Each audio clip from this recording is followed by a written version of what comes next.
हाँ जी, good evening, बताइए। तो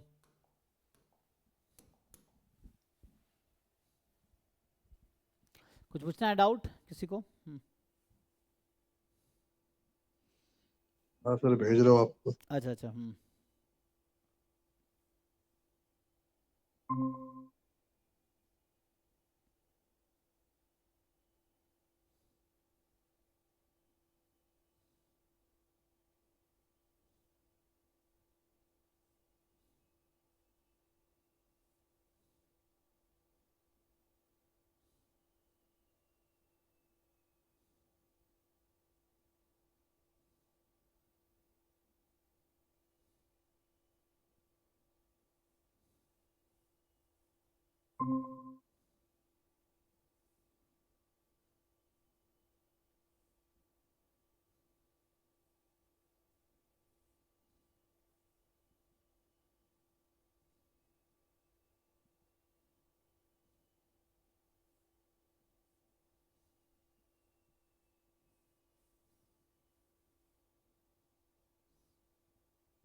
भेज दिए। अच्छा, तो वन बाय वन करते हैं, रुको। अच्छा, ये 187 में आपको डाउट है नहीं, तो देखिए क्या कह रहा है।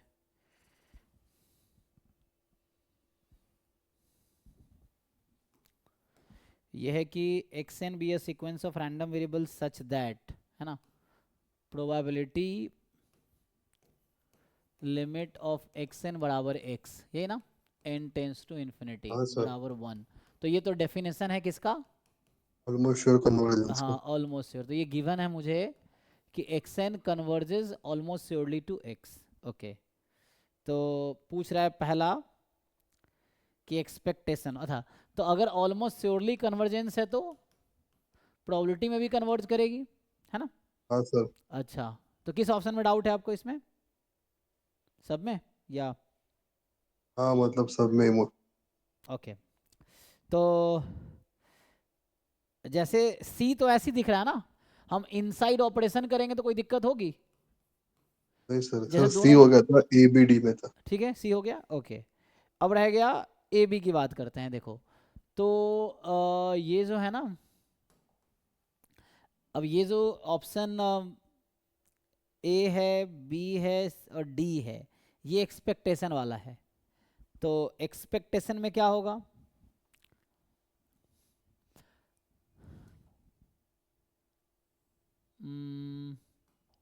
X n sir converges in distribution to x, ठीक है, ये भी कह सकते हैं। तो एक्स एन का डिस्ट्रीब्यूशन हाँ एक्स के सर। डिस्ट्रीब्यूशन के इक्वल होगा जब एन टेंस टू इन्फिनिटी होगी। Yes sir.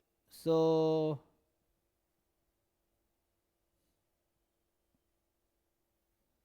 और बी वाला जो है वो तो ऐसा लग रहा है ई की पावर आयोटा टी एक्स, मतलब कि M G F. Characteristic function. हाँ, मतलब वो कैरेक्टरिस्टिक हो गया। तो कैरेक्टरिस्टिक आई थिंक ये तो इफ एंड ओनली इफ होता है। एक क्या कंटिन्यूटी थ्योरम है, ऐसा कुछ पढ़े हो? मतलब अगर ये टू वे है या वन वे है, हमें उल्टा दे रखा है ना। मतलब अगर ऐसा होता है कि, तो डाउट तो मुझे ए पे ही है, पूछा ना कौन सा करेक्ट नहीं है, तो डाउट ए पे ही लग रहा है, ठीक है। Yes, sir. तो उसकी वजह ये है कि कॉस का जब एक्सपेंशन लिखोगे ना तो क्या होगा, जैसे कॉस में पावर आएगा ना, क्या आता है पावर, 1 3 5 7 ये आता रहेगा ना। तो ये 4 4 6 मोमेंट्स, अब ये क्या है, almost sure convergence does not imply convergence in moments, है ना, दोनों अलग अलग है, स्ट्रॉन्गर कंडीशन है। Yes, sir. तो यहाँ ऑलमोस्ट श्योर कन्वर्जेंस दिया है, तो कन्वर्जेंस इन मोमेंट्स तो होगा ही नहीं। तो ये तब हो पाएगा ए वाला जब फर्स्ट मोमेंट एक्स एन की कन्वर्ज करेगी फर्स्ट मोमेंट एक्स पे, थर्ड मोमेंट एक्स एन की थर्ड मोमेंट एक्स पे, फोर्थ मोमेंट एक्स एन की फिफ्थ मोमेंट वैसा होगा। तो ऑल मोमेंट्स कन्वर्ज करना चाहिए, जिसकी कोई गारंटी नहीं है, इसलिए ए फॉल्स है, बाकी सही हो जाएगा। और आंसर में डी दिया है। आंसर में डी, डी में क्या पूछा है, अच्छा वही लॉजिक तो इसमें भी लगेगा, नहीं जो ए में लगेगा वो भी वही डी में भी लगेगा, तो मेरे ए डी दोनों आउट हो जाएगा। तो मुझे देखना पड़ेगा कौन सा, ये क्यों सही है वो क्यों सही है। अच्छा तो ये तो ए आ जाएगा बी की वजह से, ओके ओके, एक मिनट। अब ई की पावर एक्स एन है ना, तो जिस लॉजिक से मैंने ए को गलत कह रहा हूँ उससे डी भी गलत हो गया। हाँ सर, वही एक्सपेंशन। हाँ एक्सपेंशन वाले लॉजिक से, तो उस लॉजिक से डी भी गलत हो जाएगा, ए भी गलत हो जाएगा। तो मतलब मैं ये कहना चाह रहा हूँ कि X N converges to X does not imply X N converges in rth moment to X, ये मैं कहना चाह रहा हूँ, है ना। तो इसके थ्रू हम गेस कर रहे हैं कि 1 और 4 की गारंटी नहीं है, क्योंकि अगर इसकी गारंटी हो जाए तो काम हो जाएगा, है ना, ऑल मोमेंट्स में बोल दे कन्वर्ज करेगा। तो ए और डी दोनों नहीं होगा, अब मतलब ऐसा भी लग रहा है उस लॉजिक से कि ए और डी होने के चांस नहीं है। बी इसलिए सही है क्योंकि ये थ्योरम है ये, है ना, कि limit N tends to infinity X N converges in distribution to X, I guess ये देख लेना एक बार, ये थ्योरम है। Limit N tends to infinity, अगर कैरेक्टरिस्टिक फंक्शन एग्जिस्ट कर रहा है ना, तो characteristic function of X N बराबर कैरेक्टरिस्टिक तो फंक्शन वो ऑफ तो एक्स। हमेशा करता है ना एग्जिस्ट, हाँ। बाउंडेड फंक्शन होता है। वो तो हमेशा करता ही है ना, बाउंडेड फंक्शन होता है। हम्म, नहीं वो एग्जिस्ट करे वही कह रहा हूँ, एम जी एफ मैंने इसलिए यहाँ नहीं लिखा, मैंने कैरेक्टरिस्टिक फंक्शन इसलिए लिखा है, हाँ। वरना एम जी एफ लिखता ना, एम जी एफ में और मे नॉट एग्जिस्ट ना, तो इसलिए मैंने yes M G sir. F नहीं लिखा, ये लिखा। ये एम जी एफ के लिए भी सही है, इफ इट एग्जिस्ट, मान लो तुम इसके जगह एम जी एफ कर दोगे ना, तब भी ये थ्योरम ओके हो जाएगा, इफ इट एग्जिस्ट, ठीक है। तो इसमें अगर चेक करना वन वे आई थिंक या टू वे, आई थिंक ये टू वे हो जाएगा। सो कोई कन्वर्जेंस इन डिस्ट्रीब्यूशन, अगर इसका डिस्ट्रीब्यूशन इसके इक्वल है तो एम जी एफ अगर एग्जिस्ट करेगी तो इक्वल होगी, एन एम जी एफ में है तो डिस्ट्रीब्यूशन भी हो जाएगी। तो ये दोनों में ओके है, तो इस लॉजिक से तुम्हारा क्या है, बी और सी तो हो गया, बी इससे हो जाएगा और सी तो डायरेक्टली हो गया। अब बचा ए डी में मुझे डाउट है, लग रहा है ए डी गलत होगा क्योंकि मोमेंट्स की गारंटी नहीं है। लेकिन मुझे क्या था, इसको जब खोलोगे ना, इसको ओपन करोगे तो क्या आएगा, वही expectation of E raise to T x N. हाँ तो उसके अकॉर्डिंग यहाँ कुछ कहा जा सकता है, limit N tends to infinity expectation of cos t x n plus iota sine t x N बराबर E of cos x plus iota sine x, यही ना। तो अगर यहाँ हाँ पे सर। कंपेयर करो, आप जानते होगे टू कॉम्प्लेक्स नंबर के बारे में कि a plus iota b is equal to c plus iota d, then बीच में add। Equal to c b equal to d. तो a क्यों ट्रू हो गया, बिकॉज ऑफ दिस, कंपेयर कर लोगे ना, इसका हाँ सर। एक्सपेक्टेशन इसका, फिर इसका भी इसके इक्वल। तो जो मैं कह रहा था ए और डी में हो सकता है नहीं होगा बिकॉज मोमेंट की गारंटी नहीं है, लेकिन ये एम जी एफ इसको कह रहा है कि नहीं ये हो जाएगा, तो ए इसलिए ट्रू हो गया और डी वाला फिर आउट हो जाएगा। तो हमने ए बी सी को ट्रू दिखा दिया एक्चुअली, है ना। Yes sir. देखो फिर ठीक है, अब तो डी आउट हो गया।